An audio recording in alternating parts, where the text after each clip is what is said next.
हम लोग wave motion ही पढ़ रहे हैं और वेव मोशन में सबसे इंपॉर्टेंट टॉपिक आज पढ़ने जा रहे हैं। तो रेडी हैं हम लोग सीखने के लिए?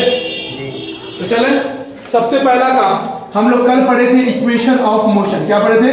Equation of wave motion. Equation of wave motion. Video बना तुमको नहीं पता है क्या पढ़ रहे हम लोग? Equation of wave motion. तुमको पता है कि y equal to a sin omega t plus minus के एक्स प्लस माइनस 5। हाँ या ना? a मतलब एम्पलीट्यूड, ओमेगा मतलब एंगुलर फ्रीक्वेंसी। बोले थे हम लोग एंगुलर फ्रीक्वेंसी ओमेगा का दो फॉर्मूला है, 2 पाई बट्टा t या फिर 2 पाई n। यही था क्या? अब देखो ये k मतलब था प्रोपैगेशन कांस्टेंट। प्रोपैगेशन कांस्टेंट समझ में आ रहा है क्या आप लोग को? Propagation constant. और ये k का वैल्यू था 2 पाई बट्टा लेम्डा। क्या था? 2 पाई बट्टा लेम्डा। समझ में आ रहा है क्या? तो सबको क्लियर दिख रहा है? चलो, तो हम लोग ये फाई के बारे में बोले थे, फेज डिफरेंस के बारे में। ये सब हम लोग पढ़ चुके थे, कर लिए थे। तुमसे बोलेगा नीट के क्वेश्चन में कि बताइए ये इक्वेशन ऑफ वेव मोशन तो है, क्या ये भी इक्वेशन ऑफ वेव मोशन है क्या? चलो चेक करते, चेक करें।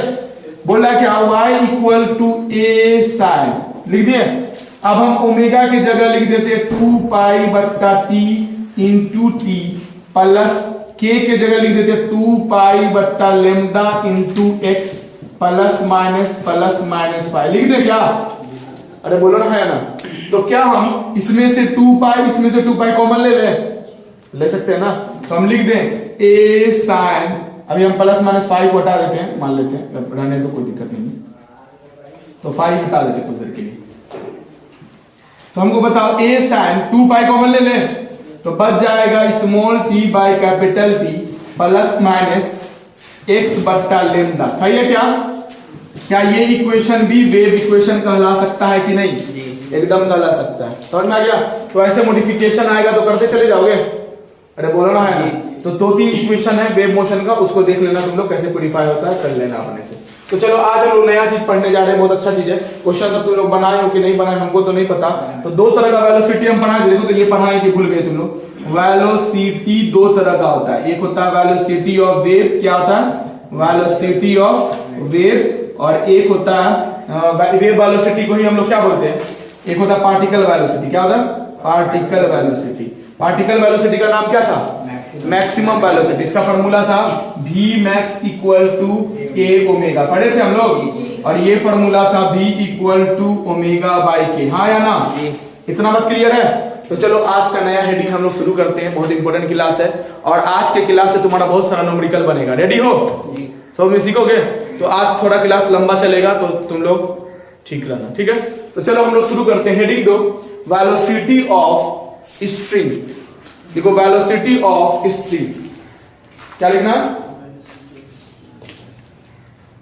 देखो इधर देखो, velocity of transverse mechanical wave पढ़ने जा रहे हैं। पहले एक चीज समझने से पहले एक चीज देखो बाबू लोग, मान लो ये कोई सरफेस है, मान ले इसके ऊपर एक स्ट्रिंग लटक रहा है। स्ट्रिंग हो या रॉड हो, बात बराबर है, कोई डरने वाली बात नहीं है। मान लो ये स्ट्रिंग है और इसके ऊपर एक हम ब्लॉक लगा दिए m नाम का, लगा दिए। ये कैपिटल M मतलब स्मॉल m मतलब, या फिर इसको बोलते हैं कैपिटल M। कैपिटल M मतलब मास ऑफ ब्लॉक। अब एक चीज हमको बताना, ये कैपिटल M है, इसका मतलब मास ऑफ ब्लॉक। तो रस्सी में जब NLM पढ़े होगे तुम लोग तो पता होगा कि रस्सी के नीचे, मतलब अगर रस्सी है उसके ऊपर एक ब्लॉक लग रहा है तो इसके नीचे एक फोर्स लगता है, इसका नाम है mg। क्या नाम है? mg। और हमेशा स्ट्रिंग हो, स्ट्रिंग मतलब होता है रस्सी, स्ट्रिंग हो या फिर रॉड हो या फिर रोप हो, ये सब में क्या लगता है? तो ये सब में ना बाबू टेंशन फोर्स लगता है। कौन सा फोर्स लगता है? Tension force. और ये टेंशन फोर्स ना, इसको हम लोग T से दिखाते हैं। और ये टेंशन फोर्स हमेशा रस्सी के जो बॉडी लटक रहा है रस्सी पर, उसके अपवर्ड डायरेक्शन में लगता है। तो देखो तो ये रस्सी है और इसके ऊपर ब्लॉक है, इसके अपवर्ड डायरेक्शन में एक फोर्स लगता है जिसका नाम है टेंशन फोर्स। समझ में आ गया? तो टेंशन फोर्स इस रस्सी और इस ब्लॉक में एक्सेलरेशन तो नहीं हो रहा, एक्सेलरेटिंग तो नहीं हो रहा, मतलब या ये सिस्टम ऊपर या नीचे तो नहीं जा रहा है, फिक्स है ना भाई। तो जब फिक्स है तो इसके अंदर t इक्वल टू डायरेक्ट हम लोग mg लिख देते हैं। क्या लिख देते हैं? t equal to direct mg। t को बैलेंस कौन कर रहा है? mg। तो डायरेक्ट हम t की जगह क्या लिख देते हैं? mg। अगर NLM पढ़ते तो हम बताते NLM हम पढ़ाएं क्या तुम लोग को? चलो इसके बाद NLM ही पढ़ा देंगे। तो t इक्वल टू हम लोग क्या पढ़ते हैं? mg। तो जब एक्सेलरेशन नहीं होता तो t इक्वल टू mg, और टेंशन फोर्स हमेशा बॉडी के अपोजिट डायरेक्शन में लगता है, अपवर्ड डायरेक्शन में लगता है, और ये mg हमेशा ग्रेविटी बताता है नीचे होता है बॉडी के, ठीक है। और ये दोनों को बैलेंस करने के लिए t इक्वल टू mg कर दिया। तो बोला क्या कि हम लोग पढ़ने जा रहे हैं velocity of transverse mechanical wave. ये velocity of transverse mechanical wave क्या होता है अच्छे समझना। जब स्ट्रिंग है, अब देखो ये स्ट्रिंग है, इसको मैं ऐसे छूऊं तो इस स्ट्रिंग में एक वेव बना, क्या बना? वेव। समझ में आ रहा है? ये वेव ऐसे प्रोपैगेट करेगा, ऐसे प्रोपैगेट करता चला जाएगा, बोलो ना, है ना। तो इसके अंदर जो वेव बन रहा है स्ट्रिंग के अंदर, या फिर हम दोनों एंड से रस्सी को लिए और उसको हम थोड़ा सा फोर्स लगाए तो उसके अंदर वाइब्रेटिंग आता है ना, उस दिन दिखाए थे ना। तो जो वाइब्रेशन आता है तो वो भी एक वेव है। तो वो ट्रांसवर्स वेव कहां बनता है? तो स्ट्रिंग में बनता है। कहां बनता है? स्ट्रिंग में। तो ये ट्रांसवर्स वेव के बारे में हम लोग स्ट्रिंग के लिए पढ़ने जाते हैं। बोल रहा क्या? वेलोसिटी ऑफ ट्रांसवर्स वेव कहां प्रोपैगेट करता है? Along a string. स्ट्रिंग मतलब रस्सी, हैविंग, इसका टेंशन कितना होगा? T, and linear density. Linear density को हम लोग दिखाते हैं म्यू से। किससे दिखाते हैं? लीनियर डेंसिटी को म्यू से दिखाते हैं। और ये लीनियर डेंसिटी का फार्मूला होता है linear density equal to, linear density को किससे दिखाते हैं दोस्त? म्यू से। और लीनियर डेंसिटी का फार्मूला होता है मास पर यूनिट लेंथ। क्या होता है? मास पर यूनिट लेंथ। तो mu equal to m by L, इसको बोलते हैं क्या? Linear density. म्यू को क्या बोलते हैं? Linear density. तो ये हम जो पढ़ने जा रहे हैं वेलोसिटी ऑफ स्ट्रिंग, तो यहां से शुरू हो रहा है, देखना शुरू। अच्छा, बहुत अच्छा बता रहे हैं। देखो बोला क्या कि वेलोसिटी जो है, वेलोसिटी ऑफ स्ट्रिंग भी मतलब वेलोसिटी ऑफ स्ट्रिंग या velocity of transverse wave in string, ये direct square of directly proportional होता है म्यू के। किसके? म्यू के। और जब भी डायरेक्टली प्रोपोर्शनल हटा दे तो कोई कांस्टेंट लगाते हैं, तो तुम ना ये कांस्टेंट नहीं लगाना, म्यू के नहीं होता, sorry. v is the directly proportional to t। t के, t मतलब टेंशन। और दूसरा होता है v is the directly proportional to v square, directly proportional to mu के, inversely proportional to 1 by mu is the inversely proportional to v square के। और जब हम दोनों को सॉल्व करेंगे तो फार्मूला बन के आता है v square equal to t बट्टा म्यू। तो इस डायरेक्टली प्रोपोर्शनल हटा दे तो कोई कांस्टेंट लगा देते ना, तो यहाँ पे कांस्टेंट का वैल्यू मान लेंगे 1, और बन के आ जाएगा v square equal to t बट्टा म्यू, और v equal to root under t बट्टा म्यू। क्या समझ में आ गया? अरे बोलो ना। तो वेलोसिटी ऑफ स्ट्रिंग का फार्मूला होता है v equal to root under t बट्टा म्यू। क्या हम लिख सकते हैं रूट अंडर t और म्यू के जगह m बाई एल? अरे बोलो ना, है ना। तो v equal to root under t into L बट्टा m। सही है क्या? अरे बोलिए ना। ये जो m है ये मास ऑफ स्ट्रिंग है दोस्त, क्या है? और ये जो l है ये क्या है? Length of string. क्या है दोस्त? Length of string. याद रहेगा? अरे बोलिए ना। ये मास ऑफ स्ट्रिंग और ये लेंथ ऑफ स्ट्रिंग। तो लीनियर डेंसिटी हमेशा स्ट्रिंग का निकालते हैं, रस्सी का निकालते हैं, ठीक है। अब तुम बोलोगे सर ये टी के बारे में आप नहीं बताएं। तो देखिए, जब बॉडी में एक्सेलरेशन नहीं हो रहा, ऊपर नीचे अपवर्ड या डाउनवर्ड डायरेक्शन नहीं हो रहा, तब आप क्या करिएगा? सीधा लिखिएगा टी के जगह पे mg। तो अभी हम ब्लॉक का मास क्या माने थे, और रस्सी का मान क्या माने? रस्सी का मास क्या माने? स्मॉल है। रस्सी का मास क्या माने? स्मॉल है। और रस्सी का लेंथ क्या माने? स्मॉल है। रस्सी का लेंथ क्या माने? स्मॉल है। तो फॉर्मूला बन के आ जाएगा, अच्छे से देखोगी तो बन के आ जाएगा रूट अंडर टी के जगह लिख दे कैपिटल mg इंटू एल बट्टा स्मॉल m। बोलो ना, है ना। तो दिस इज द फॉर्मूला।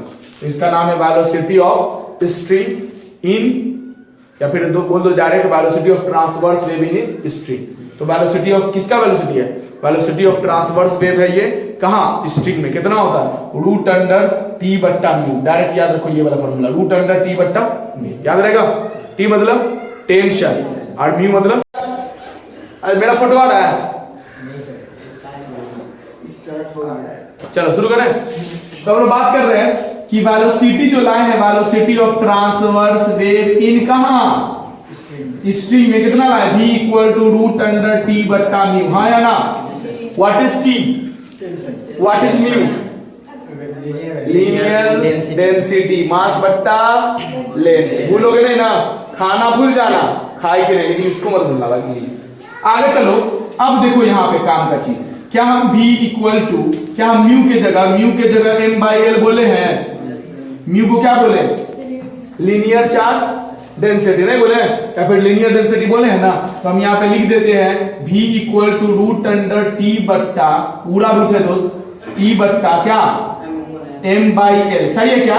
ये ऊपर चला गया था, अरे बोलिए ना, एक फार्मूला होता है डेंसिटी, डेंसिटी को हम लोग दिखाते हैं रो से, किससे दिखाते हैं? रो से। डेंसिटी इक्वल टू मास बट्टा वॉल्यूम, क्या होता है? वॉल्यूम। तो क्या हम मास की जगह डेंसिटी इनटू वॉल्यूम लिख दें?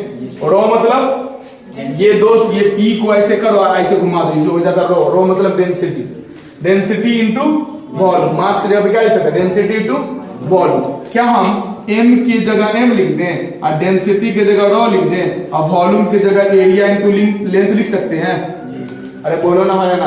तो क्या हम वॉल्यूम की जगह एरिया इनटू लेंथ लिख सकते हैं ना? तो हम लिख देते हैं root under v equal to root under t into l बट्टा कितना? तो rho into a into l, हाँ या ना? बोलता ही नहीं है कोई। तो जब हम ये लिख सकते हैं तो l से l गया, अरे नहीं चला जाएगा, लिख सकते हैं ना v equal to root under t बट्टा रो। अरे बोलिए ना, क्या हम स्क्वायर हटा के इधर, रूट हटा के इधर स्क्वायर लगा दें कुछ देर के लिए? तो हम लिख देते हैं इनटू a। क्या तुमको ये जो रस्सी था दोस्त, अच्छे से देखना, ये जो रस्सी था, क्या ये रस्सी का ऐसा रस्सी होगा और ये रस्सी का ये इंड जो है, इसको बोल दे क्रॉस सेक्शन एरिया। और क्रॉस सेक्शन एरिया को हम जूम कर रहे हैं तो कुछ ऐसा दिख रहा है, इसका एरिया होगा पाई आर स्क्वायर। अरे बोलो ना, हाँ या ना। तो क्या हम लिख दे v square equal to T बट्टा rho into pi R square? अरे नहीं लिख सकते पाई आर स्क्वायर। अब जब हम पाई आर स्क्वायर लिख दिए तो हमें पता चला कि v square is the inversely proportional to R square. क्या चीज के? रेडियस, रस्सी के रेडियस के कैसा है velocity of string? Directly inversely proportional to R square. याद रहेगा? अरे बोलो ना, हाँ डायरेक्ट खत्म। अब तुम बोलोगे सर स्क्वायर हटाइएगा तो v के कैसा था? डायरेक्ट इनवर्सली प्रोपोर्शनल से। नहीं समझ में आया? रूट लगाओगी तो एक स्क्वायर बाहर आ जाएगा तो डायरेक्ट नहीं हो जाएगा। v is the inversely proportional to r, ये याद रखना है और ये याद रखना है आपको। और इसके बाद हम क्वेश्चन सीख रहे हैं, क्वेश्चन बनाना सीखे। लिखो क्वेश्चन नंबर 1। अच्छा चीज है, समझने का कोशिश करना और बहुत मजा आएगा, सब समझ में आएगा, ठीक है। तो इसी के साथ हम एक और चीज पढ़ाई देते हैं, इसी के साथ एक और चीज पढ़ा देते हैं, ठीक है। इसी के साथ हम एक और चीज पढ़ा देते हैं। तो आप लोग रेडी हैं सीखने के लिए? चलने दो, कोई दिक्कत नहीं।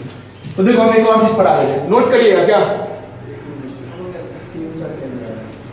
तुम लोग पढ़ाई कर रहे हो? प्लीज पढ़ो यार, जल्दी जल्दी नोट करो, जल्दी नोट करो और पढ़ाई करिए यार। पढ़िएगा, आप अपने लिए पढ़िएगा, पैसा कमाइएगा, आप अपने लिए कमाइएगा, हमको नहीं दे दीजिएगा कमा के। गलत बोले? और टाइम पास करोगे तो तुम अपने आप से टाइम पास करोगे, मेरा कोई नुकसान नहीं। Displacement is 0। ओके, चले आगे। तो चलिए एक चीज और पढ़ा देते हैं। तो ये पढ़ लिए हम लोग, याद रखिएगा कि क्वेश्चन एक साथ हम करवाएंगे सबका, परेशान नहीं होना है, बहुत गर्दा चीज पढ़ने वाले हैं, रेडी रहिएगा आप लोग बस। तो देखिए एक काम का चीज हम लोग पढ़ने जा रहे हैं, इंटेंसिटी ऑफ, हेडिंग दे दो पहले इंटेंसिटी, हेडिंग दे दी इंटेंसिटी। चलो देखो हेडिंग देना इंटेंसिटी ऑफ वेव, क्या हेडिंग देना? Intensity of wave. अब देखो इंटेंसिटी ऑफ वेव को हम लोग किससे दिखा दे बाबू? इंटेंसिटी ऑफ वेव को किससे दिखा दे? आई से दिखा दे। किससे दिखा दे? आई से। इंटेंसिटी वेव को किससे दिखा दे? आई से दिखा दे। तो देखो ये आई है, आई इक्वल टू पावर बट्टा एरिया होता है। क्या होता है? इंटेंसिटी इक्वल टू पावर बट्टा एरिया। अब तुम लोग सर ये पावर क्या होता है? तो सुनिएगा, पावर का फॉर्मूला होता है, पावर को P से दिखाते हैं, अब पावर का फॉर्मूला होता है एनर्जी बट्टा टाइम। क्या होता है? एनर्जी बट्टा क्या? तो हम लिख सकते हैं ना I equal to P power बट्टा एरिया, या हम पावर की जगह लिख सकते हैं ना एनर्जी बट्टा टाइम इनटू एरिया, हाँ या ना? अरे बोलो ना, हाँ या ना? तो बोल रहा है क्या कि व्हाट इज इंटेंसिटी। तो देखो हर लाइट का, हर साउंड का अपना अपना इंटेंसिटी होता है, ठीक है ना। दो तरह का सोर्स हो सकता है, एक लाइन सोर्स हो सकता है या फिर एक पॉइंट सोर्स हो सकता है। तो देखो जैसे हम लोग के घर पे ट्यूबलाइट लगा होता है, एक बल्ब लगा होता है, इस बल्ब को गोल गोल है तो इसको बोलते हैं पॉइंट सोर्स। क्या बोलते हैं? Point source. यहां से क्या निकल रहा है? अरे बोलो ना, लाइट निकल रहा है। कैसा वाला? हाँ, लाइट कैसा निकल रहा है? स्फेरिकल सोर्स है, पॉइंट सोर्स है, तो लाइट मल्टी डायरेक्शन में जा रहा है ऐसे फॉर्म में। और काम का चीज सुनो, मान लेते हैं स्पीकर। स्पीकर देखिए हो, अरे लाउड स्पीकर नहीं होता जी, छोटा वाला स्पीकर जो होता है ऐसे करके, वो वाला नहीं, ऐसा स्पीकर देखिए हो। अरे ऐसा स्पीकर, ठीक है, ऐसा स्पीकर देखते हैं ना।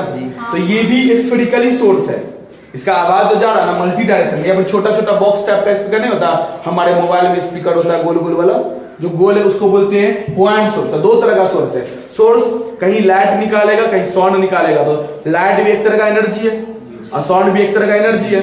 तो काम का बात ये है कि अगर ये पॉइंट सोर्स है तो इसका लाइट का इंटेंसिटी डिफरेंट डायरेक्शन में जा रहा है। अगर ये लाइन सोर्स होता तो जैसे ट्यूबलाइट, ट्यूबलाइट जानती हो? अरे आप लोग ट्यूबलाइट घर पे देखे हैं? छोटा सा ट्यूबलाइट जो होता है, मरकरी जिसको बोलते हैं, तो ये ऊपर नीचे लाइट जाता है। कैसे जाता है? ऊपर नीचे, मल्टी डायरेक्शन में नहीं जाता, ऊपर नीचे डायरेक्शन में जाता है लाइट। तो हम लोग को तो दिखाई देगा ऐसा ही, बट हम बता रहे हैं लाइट एक्चुअली ऐसा जाता है। तो पॉइंट सोर्स में मल्टी डायरेक्शन में जाता है और लाइन सोर्स में अप और डाउन में जाता है। तो देखो ये पॉइंट सोर्स को बोलते हैं स्फेरिकल सोर्स। क्या बोलते हैं? Spherical source. और ये लाइन सोर्स को बोलते हैं सिलेंड्रिकल सोर्स। क्या बोलते हैं? सिलेंड्रिकल, अरे बोलो ना, सोर्स। समझ में आ गया? तो देखो इसका इंटेंसिटी का फॉर्मूला होता है I इक्वल टू पावर बट्टा area, I equal to energy बट्टा टाइम इनटू एरिया। सही है क्या? क्या तुमको ये स्फीयर लग रहा है? स्फेरिकल सोर्स स्फीयर है, तो स्फीयर का एरिया होता है क्या? 4 pi r square. Surface area होता है क्या? तो हम लिख दें I इक्वल टू पावर बट्टा एरिया। तो I जो है एरिया के साथ कैसा रिलेशन है दोस्त? इनवर्सली प्रोपोर्शनल है। तो हम लिख सकते हैं ना I is the inversely proportional to, क्या हो जाएगा? क्या? I r square. ठीक है, अरे बोलो ना, है ना। हम बात करें ना अभी कि अगर स्फेरिकल सोर्स है तो इंटेंसिटी का एरिया के साथ कैसा रिलेशन? अगर एरिया के साथ कैसा रिलेशन? Inversely proportional. तो हम लिख दे I inversely proportional to 4 pi r square.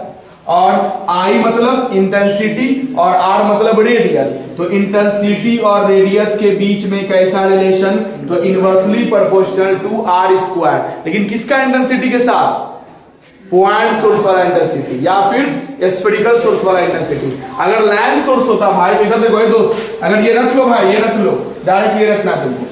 अगर तुम्हारा ये स्फेरिकल सोर्स होता, सॉरी लाइन सोर्स होता, तो लाइन सोर्स का देखो, तो लाइन सोर्स का सरफेस एरिया होता है 2 पाई आर एच या फिर 2 पाई आर एल। हाँ या ना? अरे यही फॉर्मूला होता है, 2 पाई आर एच या 2 पाई आर एल। किसका? सिलेंडर। सिलेंडर का सरफेस एरिया क्या होता है? 2 पाई आर एच। याद रहेगा? तो चलो हम लोग बात कर रहे हैं ना इंटेंसिटी इक्वल टू पावर बट्टा एरिया। तो intensity is the inversely proportional to area. अरे अभी जस्ट पढ़े थे ना, तो हम बात कर सकते हैं कि I इक्वल टू 1 बट्टा 4 पाई, सॉरी 2 पाई आर एल या 2 पाई आर एच।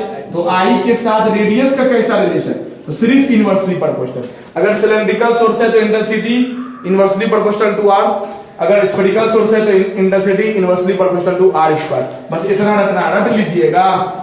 बोलिए ना बाबू, पक्का? चले, इतना छाप लो, अभी काम का चीज और होने वाला है शुरू। तो ये तो इंटेंसिटी नॉर्मल था। अब हम सिखा रहे हैं तुमको कि इंटेंसिटी ऑफ वेव क्या होता है। तो तुमको देखो इतना लंबा चौड़ा कैलकुलेशन आएगा, हम वो भी लिख दे रहे हैं, बस उसको तुमको नहीं याद रखना, जो हम बताएंगे वही याद रखना। ठीक है, याद रखोगे तो इसको छाप लो और इससे न्यूमेरिकल सब करेंगे, अभी बहुत सारा मजा आने वाला है, तो रेडी रहना।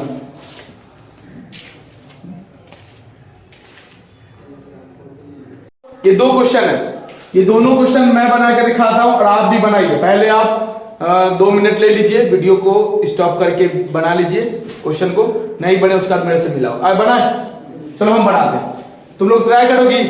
चलो मेरे साथ अपने से ट्राई कर लो, हम इधर बनाते हैं, नहीं ट्राई करना तो देख लो। अगला क्वेश्चन तुम लोग बनाना, इसको देख लो। हटाओ, तुमसे पूछ रहा है क्या कि एक स्ट्रिंग है, उस पे एक ब्लॉक रखा हुआ है 4 kg का, और ये सस्पेंडेड है। सस्पेंडेड मतलब लटक रहा है, किसी सरफेस से लटक रहा है। अब बोल रहा है क्या कि ये स्ट्रिंग का मास दिया है 4 ग्राम। स्ट्रिंग का मास कितना दिया है? स्मॉल एम मतलब स्ट्रिंग का मास कितना दिया है? 4 ग्राम। तो 4 ग्राम को केजी में चेंज करने के लिए 4 × 10⁻³ kg करना पड़ेगा। कर दे। दूसरा बोल रहा है कि लेंथ कितना है रॉड स्ट्रिंग का? 1 मीटर। सही है, छोड़ दो अपने SI यूनिट में। मास ऑफ द ब्लॉक दिया हुआ है 4 kg अपने SI यूनिट में। तो सबसे पहला काम हमको अपना एक यूनिट बनाना, इसका मतलब SI यूनिट बनाना। सबको SI यूनिट बना दिए? अरे बोलो ना, है ना। जब सबका SI यूनिट बन गया तो तुमसे पूछ रहा पहला वेलोसिटी, तो बोलो V = √T/μ velocity of string on transverse wave. यही था क्या जी? तो हम बोल दे V = √T जो है टेंशन, हमको तो नहीं पता क्या इसके अंदर एक्सेलरेशन हो रहा है, नहीं। तो हम इसके ऊपर T लिख दें, इसके नीचे mg लिख दें। बोलो ना, है। अब बोले थे डायरेक्ट T = mg कर दो। m कितना? 4 और g का वैल्यू 10 ले लें, तो लिख दो 40/। सही है क्या जी? अरे सही है। अब √μ का फार्मूला होता है मास बट्टा लेंथ। तो मास कितना दिया है?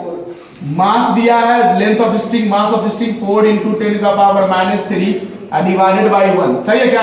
तो लिख दो 4 × 10⁻³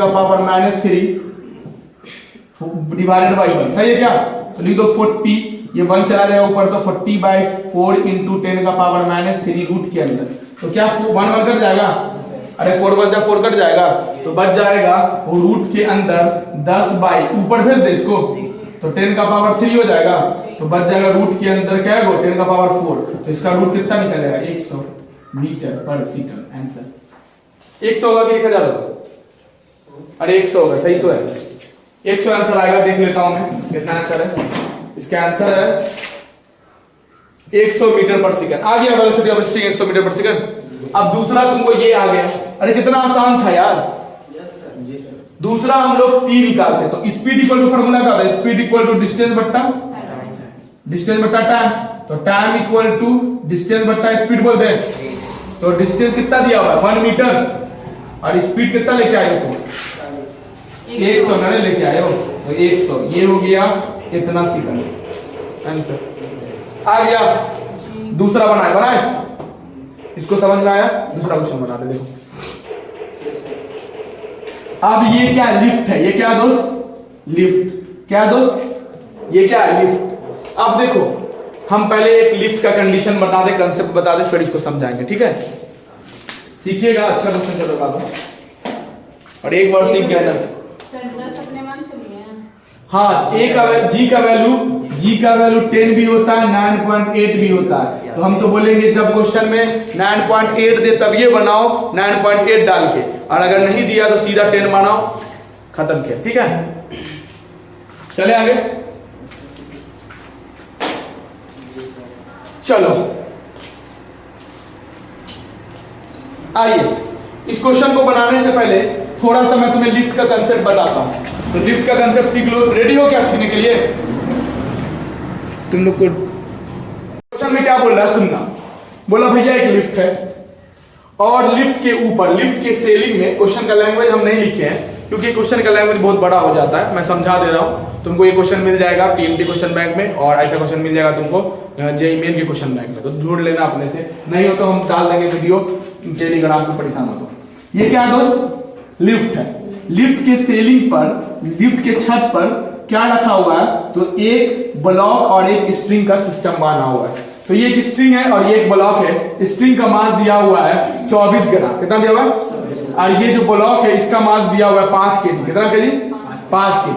और ये क्या? T मतलब टेंशन, इस पर टेंशन लग रहा है। और ये लिफ्ट सिस्टम पूरा ऊपर जा रहा है। इसका मतलब ये सिस्टम में भी चेंजिंग हुआ ना? जी सर। अरे बोलो ना, है ना। तो लिफ्ट ऊपर जा रहा हो या सिस्टम ऊपर जा रहा है, लिफ्ट ऊपर जाए या सिस्टम ऊपर जाए, ऊपर तो जा रहा है ना। लेकिन लिफ्ट ऊपर जा रहा तो पूरा ऑटोमेटिक सिस्टम ऊपर जाएगा। तो पता चला लिफ्ट का एक कंडीशन मैं बता दूं तुमको, पहले सीख लो। अगर ये लिफ्ट है दोस्त, सुनना, लिफ्ट पे कोई ब्लॉक हो या कोई भी सिस्टम हो, जैसे मान लो हम खड़े हैं लिफ्ट में, ठीक है, यहाँ पे हम खड़े हैं। अब लिफ्ट पे हम खड़े हैं तो लिफ्ट के नीचे मेरा लग रहा है mg, क्या लग रहा है mg। और लिफ्ट जो सरफेस पे हम लोग खड़े होते हैं ना, तो जमीन भी एक तरह का फोर्स लगाता है मेरे बॉडी के अपवर्ड डायरेक्शन में, उस फोर्स को कहते हैं नॉर्मल फोर्स। क्या बोलते हैं? Normal force. और देखो इसमें कंडीशन, पहली बार लिफ्ट को हम ऊपर फेंक दिए, क्या कर दिए? लिफ्ट को हम क्या कर दिए? ऊपर फेंक दिए, ठीक है। और दूसरी बार लिफ्ट को हम क्या कर दिए? दूसरी बार लिफ्ट को हम नीचे फेंक देंगे, क्या कर देंगे? अरे बोलो ना, दूसरी बार लिफ्ट को हम नीचे फेंक देंगे। वैसा ही नॉर्मल वैसा ही रहेगा, mg वैसा ही रहेगा। तो बस मैं तुम्हें इक्वेशन बनाना सिखा दे रहा हूं। देखो, अगर तुमको लिफ्ट ऊपर जा रहा है तो तुम इक्वेशन कैसे लिखोगी? एक्सेलरेशन के डायरेक्शन में जो है उसको लोगी पहले। तो एक्सेलरेशन के डायरेक्शन में पहले क्या है? n, तो लिखो n, ठीक है। अब देखो ये n ना t के इक्वल हो जाता है, पता है तुमको? लिफ्ट भी रस्सी से बांधा होता है, देखियो, अरे बोलो ना। तो ये नॉर्मल, ये टेंशन के इक्वल हो जाता है। नॉर्मल एक फोर्स है, हम जब एनएलएम पढ़ाएंगे तो तुमको पूरा डिटेल बताएंगे, बट अभी इतना याद रखो, नॉर्मल हो या टेंशन हो, बात बराबर हो जाता है लिफ्ट में। तो हम नॉर्मल की जगह पर टेंशन भी बोल सकते हैं, क्योंकि लिफ्ट जो बांधा होता है वो रस्सी से बांधा होता है। देखना तुम लोग, तो बोल रहा है क्या कि t इक्वल टू, दोस्त देखना, एक्सेलरेशन के डायरेक्शन में पहले क्या मिला? n, तो लिखो n।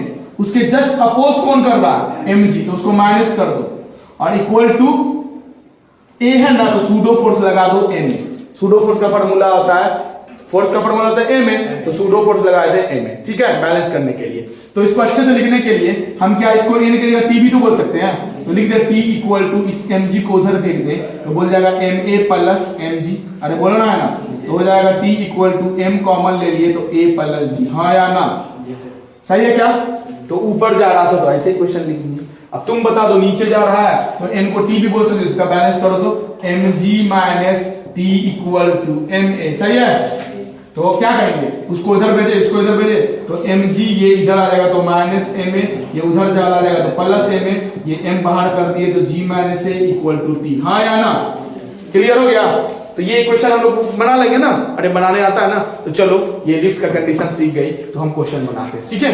देखो अब हमको यहां पर टेंशन दिया है, ये वाला टेंशन, ये वाला टेंशन हम मान लेते हैं, ये सिस्टम को मैं बाहर निकाल लेता हूं, निकालो बाहर। ये टेंशन है, अरे बोलो ना, जब बोली नहीं रही, ये एक्सेलरेशन से ऊपर जा रहा है, सिस्टम कहां जा रहा है? ऊपर जा रहा है, और इसके नीचे अपना mg लग रहा है, अरे बोलिए ना। तो इक्वेशन बनाते, क्या लिखेंगे? t equal to t minus mg equal to m, तो लिख दे t equal to mg plus a या a प्लस g, जो बोलो। तो लिखोगे t इक्वल टू, मास कितना दिया है ब्लॉक का? 5 इंटू g का वैल्यू 10 मान ले, और एक्सेलरेशन से कितना, एक्सेलरेशन से ऊपर जा रहा है 2 से, तो हो जाएगा 5 इंटू 10 दू 12, 12 पंचे 60, तो टेंशन आ गया 60 न्यूटन। इधर देखो, छापो मत प्लीज, 60 न्यूटन आ गया। और जब हमको टेंशन 60 न्यूटन आ गया तो हम फॉर्मूला नहीं पढ़े, v equal to root under t बट्टा म्यू, तो हमको म्यू भी तो लाना पड़ेगा। तो चलो म्यू के लिए हम क्या बोले थे? मास बट्टा लेंथ। तो मास ऑफ स्ट्रिंग देखो तो कितना दिया है?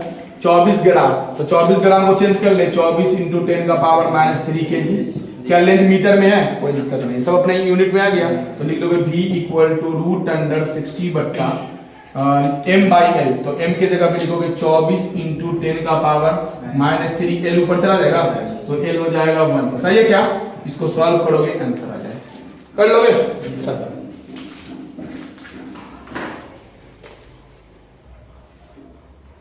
चले एक और कंसेप्ट सीख लो, तो एक और कंसेप्ट सीख लो दोस्त।